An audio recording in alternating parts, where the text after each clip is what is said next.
Welcome dear students, मैं अभिषेक भारती आप सभी का मेरे यूट्यूब चैनल एबीएस एकेडमिया पे स्वागत करता हूं। और जो भी स्टूडेंट्स इस वीडियो को मेरे ऐप अभ्यास एकेडमी पर देख रहे हैं उनका भी स्वागत है। आज के लेक्चर में हम लोग यूनियन लेजिस्लेचर के बारे में बात करेंगे, संघ की विधायिका के बारे में बात करेंगे।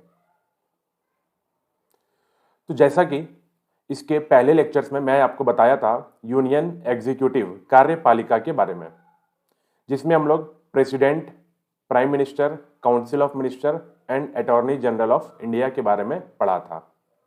आई होप आप उसके नोट्स साथ ही साथ बनाते चल रहे होंगे और उनके क्वेश्चंस भी अब आप सॉल्व करना शुरू कर सकते हैं। जैसे कि आपके पास कोई भी जीके का अगर प्रीवियस ईयर बुक है जिसमें भी जीके के क्वेश्चन दिए गए हैं, आप उनके क्वेश्चंस को लगाना शुरू कर दीजिए।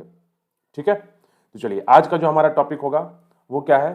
तो जैसा कि हम लोग पढ़ रहे थे कि हम लोग यूनियन पढ़ रहे थे, यूनियन संघ। ठीक है, और ये संघ जो है यूनियन, ये भारत के संविधान के 5वें भाग में दिया गया है। और ये संघ के जो आर्टिकल्स, अनुच्छेद हैं, उनका 52 से 151 अनुच्छेद तक इसके बारे में बताया गया है। तो आज का जो हमारा टॉपिक है वो है लेजिस्लेचर ऑफ यूनियन, संघ की विधायिका। संघ की विधायिका का जो अनुच्छेद पड़ता है वो 79 से लेके 123 तक।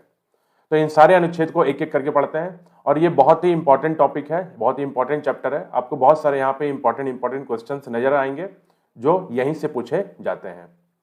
जैसे कि सबसे पहला कि आर्टिकल 79 अनुच्छेद 79 है ना, इसमें क्या बोला गया है कि there shall be a parliament of India, Bharat का एक संसद होगा, भारत की एक संसद होगी। ठीक है, तो जैसे कि हम लोग जानते हैं हमारे देश में क्या है, एक संसद है, पार्लियामेंट है। तो इस पार्लियामेंट का जिक्र किया गया है आर्टिकल 79 में।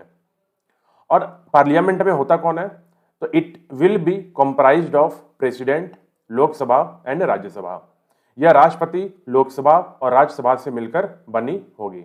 तो जो हमारा पार्लियामेंट है उसमें हम लोग तो जानते हैं कि लोकसभा और राज्यसभा होता है। ठीक है, लेकिन उसमें राष्ट्रपति भी होते हैं। तो हमारे पार्लियामेंट के बोल सकते हैं 3 ब्रांच हैं, या पार्लियामेंट में 3 चीजों से मिलकर बना है। किनसे किनसे, तो पहला राष्ट्रपति से, और राष्ट्रपति के बारे में हम लोग पहले ही पढ़ चुके हैं। लोकसभा और राज्यसभा के बारे में इस चैप्टर में हम लोग डिटेल में पढ़ेंगे। अब आता है आर्टिकल 80, अनुच्छेद 80। इसमें क्या बोला गया है, तो इसमें राज्यसभा के बारे में बताया गया है। तो आर्टिकल 80 में सब कुछ राज्यसभा के बारे में डिटेल में जानकारी दी गई है। जैसे कि कॉम्पोजिशन ऑफ राज्यसभा, राज्यसभा की संरचना कैसी होगी, ये आर्टिकल 80 में है। तो राज्यसभा होता क्या है, तो Rajya Sabha is considered as upper house of the parliament. Rajya Sabha को संसद का उच्च सदन कहा जाता है। ये आप लोग जानते होंगे, राज्यसभा को उच्च सदन कहते हैं। ठीक है, अपर हाउस क्यों कहते हैं, तो यह एक स्थायी सदन है। It is a permanent house. Permanent house का मतलब यह होता है कि राज्यसभा कभी भी पूरी तरीके से भंग नहीं होता है। मतलब उसमें जो भी सांसद हैं, जो भी उसके सदस्य हैं, वो हमेशा बने रहते हैं। हर सांसद हमेशा बना नहीं रहता है, राज्यसभा हमेशा बना रहता है। सांसदों का एक अपना कार्यकाल होता है, वो हम लोग आगे पढ़ेंगे। तो यह एक स्थायी सदन है, यह मतलब यह पूरी तरीके से खत्म होगा नहीं। ठीक है, यह हमेशा चलता रहेगा। यह सवाल बहुत इंपॉर्टेंट है कि अधिकतम 250 सदस्य हो सकते हैं। तो आपसे पूछा जाएगा राज्यसभा के मैक्सिमम मेंबर्स कितने हो सकते हैं, तो 250। याद रखिएगा, मैक्सिमम पूछा जाए तो 250 बोलेंगे, अधिकतम 250 हो सकते हैं। In which 12 members are nominated by the president, जिनमें 12 सदस्यों का मनोनयन राष्ट्रपति द्वारा होता है। हमने राष्ट्रपति के बारे में पढ़ा था, तो वहां पे बताया था कि राज्यसभा में 12 सदस्यों का नॉमिनेशन होता है राष्ट्रपति के द्वारा।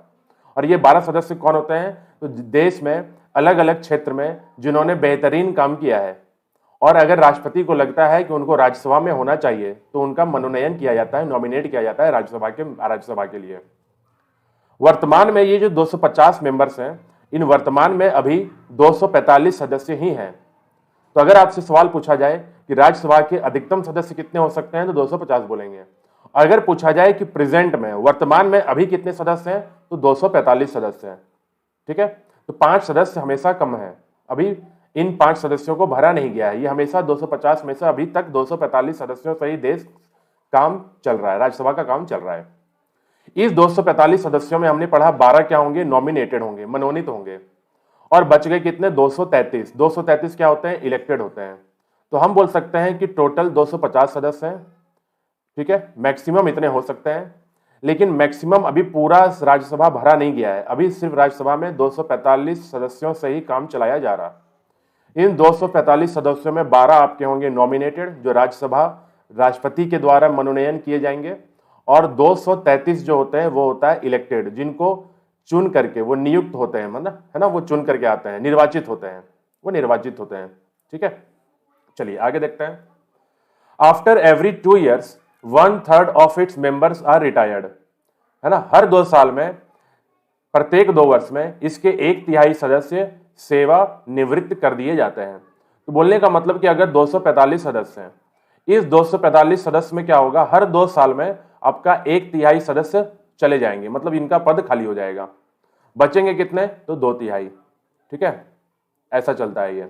तो हर 2 वर्ष में 1/3 सदस्यों को समाप्त कर दिया जाता है, उनको सदस्य सेवा निवृत्त कर दिए जाते हैं।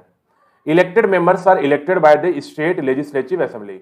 तो ये जो 233 सदस्य थे अभी जो इलेक्टेड थे, इनका सवाल होगा कि इनको कौन चुनता है, हम लोग तो नहीं चुनते, हम लोगों ने तो कभी वोट नहीं दिया है राज्यसभा के सदस्य के लिए। तो इनको चुना जाता है किसके द्वारा, तो राज्यों के विधायकों के द्वारा। तो सदस्यों को राज्यों की विधानसभा द्वारा चुना जाता है। तो जितने भी राज्य हैं उनके विधानसभा हैं, तो विधानसभा के जो सदस्य हैं जिसको हम लोग विधायक बोलते हैं, तो विधायकों के द्वारा राज्यसभा के 233 सदस्य चुने जाते हैं, ठीक है। ये हो गया राज्यसभा के बारे में। अभी और आगे हम लोग राज्यसभा के बारे में और कुछ बातें हैं वो हम लोग आगे पढ़ेंगे, ये 1/3 क्यों गए, 2/3 कैसे बच गए, ये सब आगे देखते हैं, ठीक है। पहले अब लोकसभा के बारे में चलते हैं। अनुच्छेद 81, अनुच्छेद 81 में क्या बताया गया है, तो संरचना, लोकसभा की संरचना बताई गई है, कॉम्पोजिशन ऑफ लोकसभा। लोकसभा क्या होता है, it is lower house of the parliament, संसद का निम्न सदन कहा जाता है। इट कैन बी डिसोल्यूटेड, क्यों निम्न सदन कहा जाता है, क्योंकि इसे भंग किया जा सकता है। राज्यसभा अपर हाउस था, उसे भंग नहीं किया जा सकता, लोकसभा भंग किया जा सकता है। और इसके जो सदस्य हैं उनको जनता चुनती है, मतलब देश के नागरिक चुनते हैं। तो its members are directly elected by the people. तो आप जानते हैं हर 5 साल में लोकसभा का इलेक्शन होता है, तो लोकसभा के जो सदस्य होते हैं उनको चुना जाता है जनता के द्वारा। अगर लोकसभा के अधिकतम सदस्यों की बात करें तो 552 अधिकतम सदस्य हो सकते हैं, लेकिन अभी 552 है नहीं। अभी प्रेजेंट में कितने हैं, तो 545 हैं। मतलब हम बोल सकते हैं कि टोटल लोकसभा में हो सकते हैं 552, लेकिन 552 में अभी सिर्फ कितने हैं, 545। इसलिए आप जानते होंगे कि जब इलेक्शंस होता है तो इलेक्शन पूरे 552 सीट पे नहीं होता है, 543 सीट पे होता है, 543। तो जब भी लोकसभा का इलेक्शन होगा ना, तो आप देखेंगे 543 सीट्स पे इलेक्शन होगा। और जो 2 सीट्स बच गए वो कौन होते हैं, तो ये नॉमिनेटेड होते हैं। हमने पढ़ा था राष्ट्रपति 2 एंग्लो इंडियंस को नॉमिनेट करते हैं। तो बोला है 552 सदस्यों में से 2 सदस्य जो होते हैं एंग्लो इंडियंस होते हैं, आंग्ल भारतीय, मनोनीत। और इसके बारे में पहले पढ़ाया गया था कि it is terminated bye 104th constitution amendment act 2019। तो इस प्रावधान को 2019 के 104वें संविधान संशोधन के तहत रद्द कर दिया गया है। इसका मतलब हुआ कि 2019 में एक संविधान में संशोधन किया गया। संशोधन मतलब होता है बदलाव किया गया, और ये जो बदलाव है इस बदलाव का नंबर था 104, है ना। तो 104वें संविधान संशोधन के तहत इस एंग्लो इंडियन के मनोनयन को रद्द कर दिया गया है। तो अभी तो 2 एंग्लो इंडियन हैं, लेकिन जब अगला लोकसभा का इलेक्शन होगा 2024 में, तो उस समय सिर्फ 543 सदस्य ही रहेंगे। ये 2 सदस्यों को क्या कर दिया जाएगा, खत्म कर दिया जाएगा, है ना। तो एट प्रेजेंट 545 मेंबर्स, अभी 545 सदस्य हैं, उनमें से 543 इलेक्टेड निर्वाचित हैं और 2 एंग्लो इंडियन है नॉमिनेटेड बाय प्रेसिडेंट। तो अभी तक आपको सब कुछ समझ में आ गया। तो राज्यसभा कैसे होता है, तो राज्यसभा में याद रखेंगे कुल सदस्य कितने थे मैक्सिमम, तो मैक्सिमम थे आपके 250, 250। अभी कितने हैं, 245, 5 कम। लोकसभा की बात करें तो मैक्सिमम कितने हैं, 552, अभी कितने हैं, 545, 7 कम। तो लोकसभा में 545, राज्यसभा में 245। लोकसभा के अधिकतम 552, राज्यसभा के अधिकतम 250। लोकसभा में 2 होते हैं नॉमिनेटेड एंग्लो इंडियन, जिसको अब खत्म कर किया जा चुका है, लेकिन अभी ये प्रेजेंट में चल रहे हैं 2024 में 2 एंग्लो इंडियंस का मनोनयन नहीं किया जाएगा, सिर्फ 543 सदस्य ही रह जाएंगे। ठीक है, चलिए आर्टिकल 82। आर्टिकल 82 बोलता है, इतना इंपॉर्टेंट ये नहीं है, पढ़ लेते हैं एक बार। After every census the seats of Lok Sabha and Rajya Sabha should be reallocated. प्रत्येक जनगणना के बाद लोकसभा एवं राज्यसभा के सीटों की आवंटन में बदलाव किए जाने चाहिए। तो होता क्या है ना, जैसे कि मालूम है कि आपको हर 10 साल में जनगणना होती है। तो लास्ट जनगणना कब हुई थी? 2011। 2021 में जो जनगणना होने वाली थी वो चली रही है ना। इसका रिपोर्ट अभी फाइनल रिपोर्ट नहीं आया है, वो कोरोना के कारण, कोविड के कारण इसको डिले कर दिया गया था। होना चाहिए था 2021 में, लेकिन अब तक बहुत जगह पे हुआ नहीं है या चल रहा है बहुत जगह, तो इसका भी फाइनल रिपोर्ट नहीं आया। तो इस अनुच्छेद के तहत यह बताया गया कि हर 10 साल के बाद जब भी जनगणना होगी, तो जनगणना के बाद लोकसभा के कितने सीटें घटाई जाएंगी या कितने बढ़ाई जाएंगी, राज्यसभा के कितने सीटें घटाई जाएंगी या बढ़ाई जाएंगी, ये जनगणना के बाद होता है। क्योंकि आपको मालूम है कि लोकसभा और राज्यसभा का सीट जो डिसाइड किया जाता है, ये किसी क्षेत्र में कितने व्यक्ति हैं, क्या पॉपुलेशन है, उसके अकॉर्डिंग किया जाता है, उसके अनुसार किया जाता है। तो क्योंकि हमारे पास जो जनगणना का रिपोर्ट है वो 2011 का अभी भी है, अभी नया रिपोर्ट आया नहीं है। तो 2011 के हिसाब से राज्यसभा में कितने सदस्य होने चाहिए? 245 होने तो चाहिए 250, लेकिन 2011 की जनगणना में 245 थे। और लोकसभा में कितने थे? तो 545, है ना, 545, 552 अभी नहीं है। हो सकता है कि जब ये नया रिपोर्ट आए तो ये सीट बढ़ जाए या घट भी सकता है, बढ़ भी सकता है। तो पॉपुलेशन बढ़ा है तो ऑब्वियसली सीट बढ़ेंगे, लेकिन अभी उसके बारे में हमें नहीं सोचना है। आर्टिकल 83 अब आता है कि टर्म, कार्यकाल। आर्टिकल 83 अनुच्छेद 83 में बताया गया टर्म ऑफ पार्लियामेंट, संसद का कार्यकाल। ये जो संसद था, लोकसभा और राज्यसभा, इसका कार्यकाल क्या होता है, कितने समय के लिए होता है? तो लोकसभा 5 साल के लिए होता है, आप जानते हैं। 2014 से 2019 हुआ, फिर 19 में इलेक्शन हुआ, अगला इलेक्शन 24 में होगा। तो हर 5 साल में लोकसभा का इलेक्शन होता। मतलब लोकसभा के सदस्य, कोई जो एमपी होते हैं, जिसको मेंबर ऑफ पार्लियामेंट बोलते हैं, सांसद, वो 5 साल के लिए बने रहते हैं। In case of emergency it can be extended for maximum 1 year. आपातकाल की स्थिति में इसे अधिकतम 1 वर्ष के लिए बढ़ाया जा सकता है। अपने आपातकाल के बारे में पढ़ा था कि देश में अगर आपातकाल लग जाए किसी भी कारणवश, अगर बाहर देश से युद्ध हो जाए या देश के अंदर ही फाइनेंशियल, मतलब है ना, फाइनेंशियल इमरजेंसी लगाना पड़ जाए, तो ऐसी स्थिति में लोकसभा का और राज्यसभा का जो कार्यकाल है वो 1 साल के लिए बढ़ाया जा सकता है ना, 1 साल के लिए बढ़ सकता है। अब है राज्यसभा। राज्यसभा का कार्यकाल कितना होता है? तो होता है 6 साल का। अब आ जाइए कि हमने जो पहले पढ़ा था कि 1/3 हर 2 साल में खत्म हो जाते हैं, वो इसलिए होते हैं, जैसे कि अगर हम बोलें कि 245 सदस्य हैं और 245 सदस्य हैं, 245 सदस्यों में हर एमपी का, हर सांसद का जो सदस्य है वो 6 साल का टर्म है, और उसको इस प्रकार से बनाया गया है, इस 6 साल को इस प्रकार से डिजाइन किया गया है, हम बोल सकते हैं कि हर 2 साल के बाद 1/3 लोगों का 6 साल पूरा हो जाता है ना। तो जब वो हर 2 साल के बाद 1/3 लोगों का 6 साल पूरा हो जाता है, वो छोड़ देते हैं, नए आ जाते हैं। फिर जब अगला 2 साल आएगा तो बचे हुए 2/3 में से फिर से 1/3 लोग चले जाएंगे, फिर नए आ जाएंगे। फिर जब अगला 2 साल आएगा तो फिर 1/3 चले जाएंगे, फिर नए 1/3 आ जाएंगे। तो ये हमेशा ऐसा ही चलता रहता। तो इसलिए ना, ये कभी भी राज्यसभा भंग होता ही नहीं है, ये खत्म ही नहीं होता है, क्योंकि 6 साल का समय है। हर एमपी को 6 साल का समय दिया गया, और सदस्यों को जब 6 साल का समय दिया तो ऐसा 6 साल दिया जाता कि हर 2 साल में 1/3 सदस्य गए और नए सदस्य आ गए, अब वो 6 साल तक रहेंगे। तो ऐसे चलता है, तो इसलिए ये भंग नहीं होता। लेकिन आप जानते हैं लोकसभा भंग हो जाता है, 5 साल के बाद नई सरकार होती है, नई इलेक्शंस होते हैं। तो नई इलेक्शन में क्या होता है, नई इलेक्शन के पहले सारे सांसदों को या लोकसभा के सारे सदस्यों को भंग किया जाता है, वो नई इलेक्शन में जाते हैं फिर। तो यही चीज है यहाँ पे। अब आ गया आर्टिकल 84, अनुच्छेद 84 में क्या बताया गया कि eligibilities of the members of the parliament, संसद के सदस्यों के लिए योग्यताएं। ये जो संसद है, लोकसभा और राज्यसभा, इसका कोई अगर मेंबर बनना चाहता है, सदस्य बनना चाहता है, तो इसकी क्या योग्यता होनी चाहिए? तो he should be a citizen of India, है ना, ये तो सिंपल है, वो भारत का एक नागरिक होना चाहिए। He should not be insane और इंसॉल्वेंट, वह पागल या दिवालिया नहीं होना चाहिए।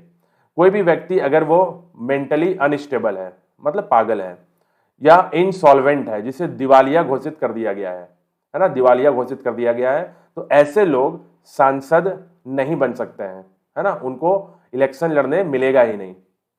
He should not attain any post of profit, ये तो जानते हैं किसी भी लाभ के पद पर नहीं होना चाहिए। अब आता है ये इंपॉर्टेंट पॉइंट है, ये ध्यान रखेंगे कि लोकसभा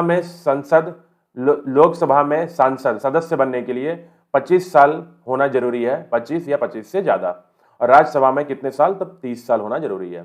तो यहाँ पे लोकसभा में 25 साल रखा गया है और राज्यसभा के लिए 30 वर्ष रखा गया है। ठीक है, तो ये हो गया लोकसभा और राज्यसभा के योग्यताएं के बारे में। अब आता है आर्टिकल 85। आर्टिकल 85 में क्या है, calling and prorogation of sessions and dissolution of Lok Sabha bye the president. राष्ट्रपति द्वारा सत्र बुलाना, कॉलिंग मतलब क्या हो गया, बुलाना, प्रोरोगेशन मतलब होता है सत्रावसान, सत्र को खत्म करना, एंड डिसोल्यूशन, डिसोल्यूशन मतलब भंग करना, लोकसभा विघटित करना, बिल्कुल पूरी तरीके से खत्म कर देना, है ना।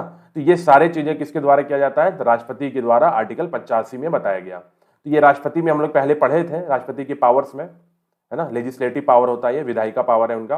अनुच्छेद 85 के तहत राष्ट्रपति लोकसभा के सत्र को बुलाते हैं, है ना, हर साल सत्र होता है, तो सत्र में बुलाते हैं, सत्र को खत्म करना है, सत्रावसान करते हैं, और हर 5 साल में लोकसभा को खत्म, बिल्कुल कंप्लीट भंग कर देना है, तो लोकसभा विघटित करना, ये सारा काम राष्ट्रपति के द्वारा है और ये पावर अनुच्छेद 85 के तहत उन्हें दिया जाता है। फिर आता है article 86 speech of president in parliament. में बताया था कि पार्लियामेंट में, संसद में राष्ट्रपति को अभिभाषण देने की शक्ति है।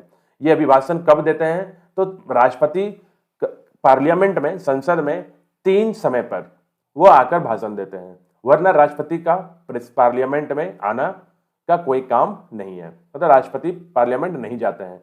सिर्फ 3 ही ऐसा समय है जब राष्ट्रपति को पार्लियामेंट बुलाया जाता है और वो पार्लियामेंट में राष्ट्रपति का अभिभाषण होता है, स्पीच होता है। पहला, हर साल आपको जानते हैं फरवरी के शुरुआत में बजट सेशन होता है ना, तो जिसको बजट सत्र बोलते हैं, जैसे अभी बजट सत्र शुरू होगा आपका, तो बजट सत्र के पहले दिन राष्ट्रपति आके भाषण देंगे। क्या करते हैं वो, तो साल भर का, पिछले साल का और आने वाले साल का, है ना, वो सरकार की तरफ से सारी बात करते हैं कि क्या क्या देश में प्लानिंग हो रहा है, क्या करना चाहिए, क्या क्या हमने पिछले साल किया, मतलब सरकार की तारीफ करना, सरकार के आगे की पॉलिसी बताना, ये सब कुछ राष्ट्रपति करते हैं, है ना। तो ये बजट सेशन का पहला दिन। दूसरा, first session of new parliament.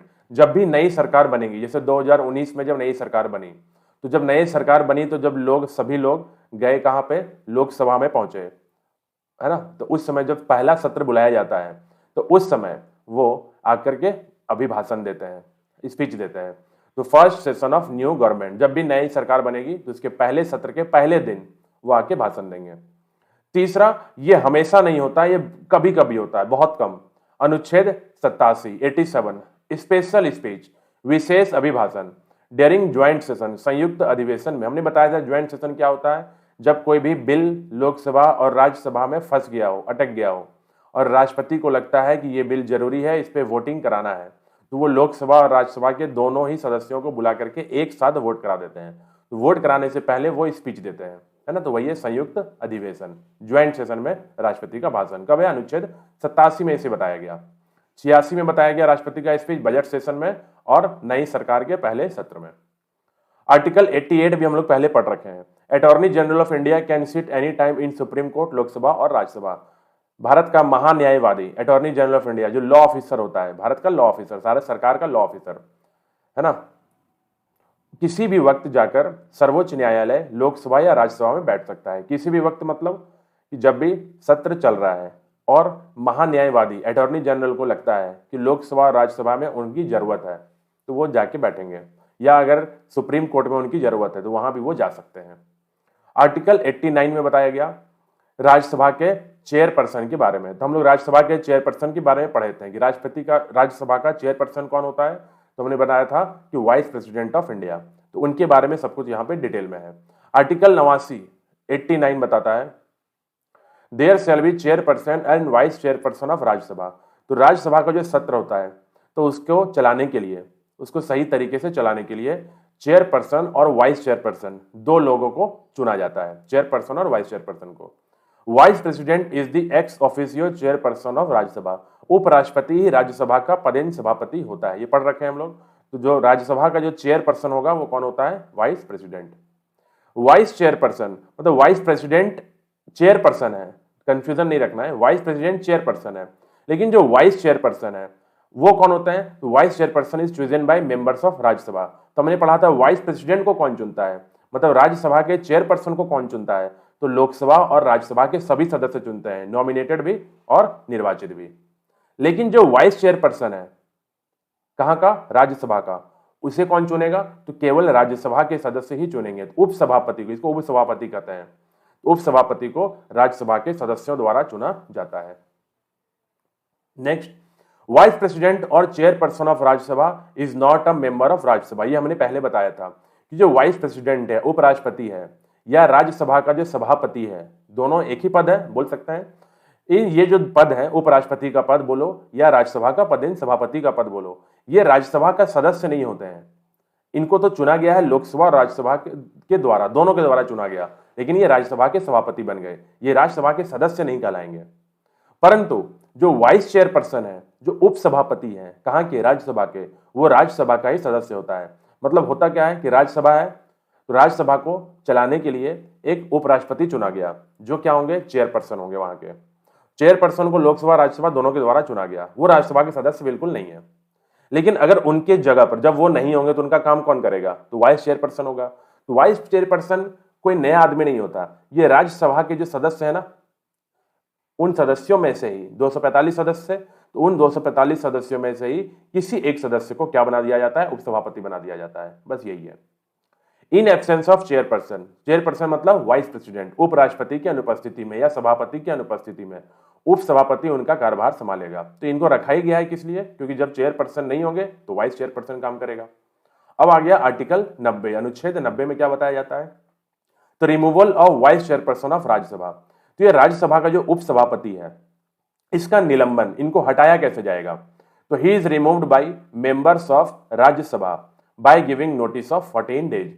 तो जो राज्यसभा का जो उपसभापति होता है उसको राज्यसभा के द्वारा ही हटाया जाता है। कहां से? राज्यसभा के द्वारा ही हटाया जाता है, 14 दिन का नोटिस देकर के। ठीक है। नेक्स्ट, अनुच्छेद 93 चलते हैं। 93 में क्या है कि there shall be a speaker and deputy speaker of Lok Sabha.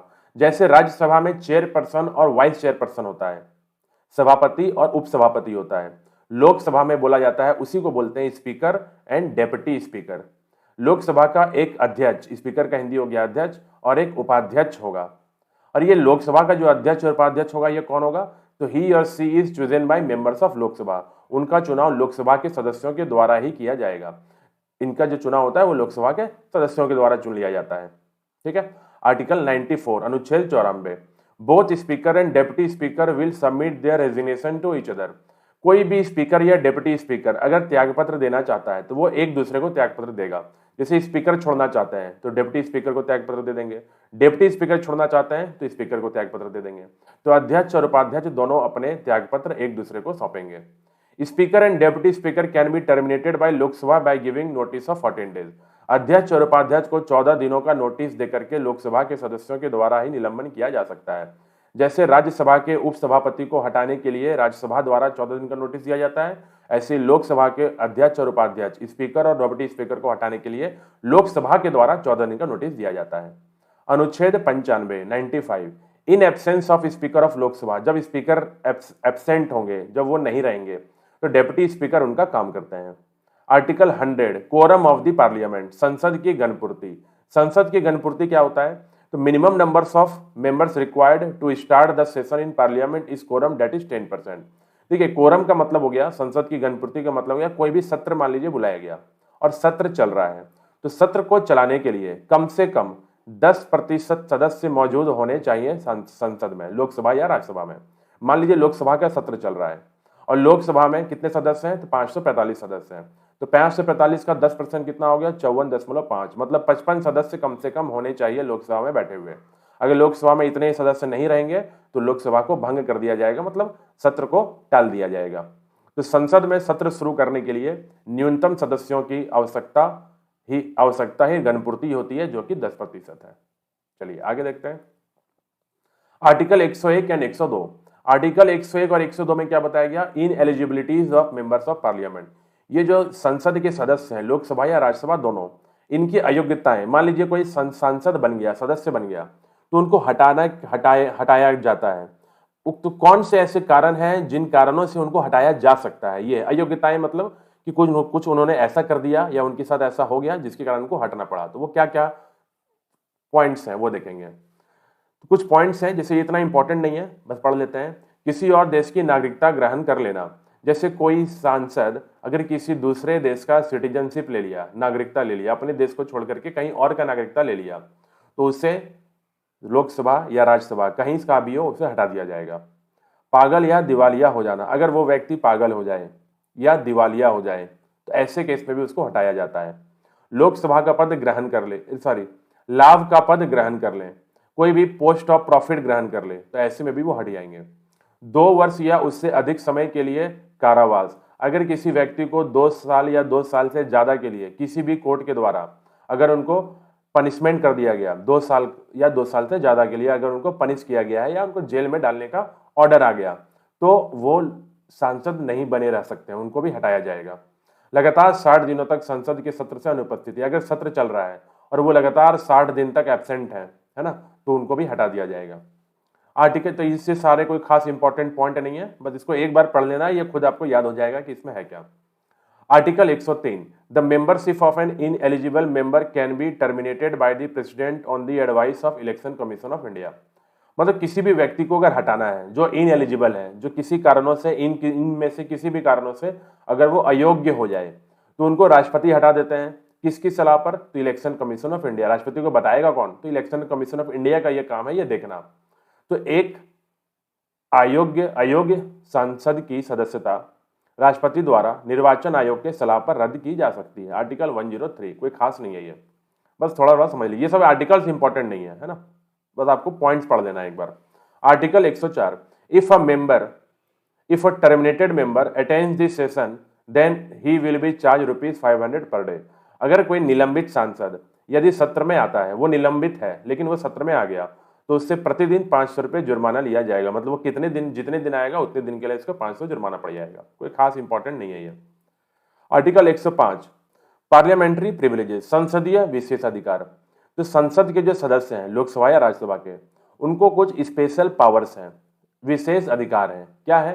तो कुछ अधिकार हैं जो मैं बता देता हूं, ये खास इतना इंपॉर्टेंट नहीं है, सिर्फ पॉइंट्स पढ़ लेंगे। तो गिरफ्तारी से उन्मुक्ति, कोई भी सांसद अगर वो सत्र चल रहा है संसद में और पुलिस चाहती है उसको अरेस्ट करना, तो वो अरेस्ट नहीं हो सकता, मतलब पुलिस उस समय उसको अरेस्ट नहीं कर सकती है। लेकिन सिर्फ सिविल केस में, अगर उस पर क्रिमिनल केस है, क्रिमिनल केस जैसे कि मर्डर का, चोरी का, है ना, इस तरह के केस हैं तो अरेस्ट हो सकता है। लेकिन सिविल के केसेस में, जो छोटे मोटे केस होते हैं, उनमें वो अरेस्ट नहीं हो सकते, सिर्फ सत्र चलते समय। ठीक है। फ्रीडम ऑफ स्पीच, वाक्य की स्वतंत्रता। अब जानते हैं फ्रीडम ऑफ स्पीच तो सबको है, तो ये स्पेशल पावर क्या है? फ्रीडम ऑफ स्पीच का मतलब है कि अगर वो सांसद सत्र में, मतलब संसद के अंदर कोई भी बात बोलता है, तो उसके कहे गए बात पे कहीं बाहर केस नहीं हो सकता। मान लीजिए कोई सांसद लोकसभा या राज्यसभा में ऐसी बात कर दिया जो आपको लगता है उसने गलत बोला और मैं उस पर जाके केस कर देता हूं, तो वो केस नहीं होगा। ठीक है, क्योंकि वो सत्र में संसद के अंदर बोला है, तो उस पर केस नहीं होता है। Protection from being a witness, साक्षी होने से